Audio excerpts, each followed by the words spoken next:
Hi అండి. అందరూ సంక్రాంతి పండుగ సెలబ్రేషన్స్‌లో బిజీగా ఉన్నారా? అందరికీ సంక్రాంతి శుభాకాంక్షలండి.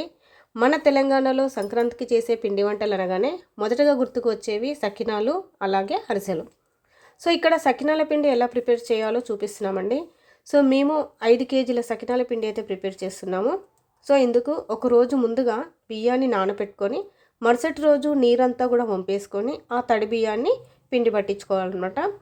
సో, ఆ పిండిలో మనకి కేజీ పిండికి అంటే కేజీ బియ్యం పిండికి ఒక పావు కేజీ నువ్వులు, అలానే ఒక 20 గ్రాములు ఓమ వేసుకోవాలి. తగినంత ఉప్పు కూడా యాడ్ చేసుకోవాలి. సో మేము ఇక్కడ 5 కేజీల పిండి తీసుకున్నాము. దానికి 1.5 కేజీల నువ్వులు, 100 గ్రాముల ఓమ, రుచికి సరిపడా ఉప్పు అలా తీసేసుకొని చక్కగా మొత్తం కూడాను మిక్స్ అయ్యేలాగా ఇలా కలుపుకోవాలండి. సో ఒకేసారి వాటర్ వేసి తడిపికోవడం అంటే కొంచెం ఇబ్బందిగా ఉంటుంది కదా. సో అందుకని ఇలా స్టీల్ బేసన్లోకి తీసేసుకొని కొంచెం కొంచెంగా వాటర్ పోస్తూ కలుపుకోవాలన్నమాట.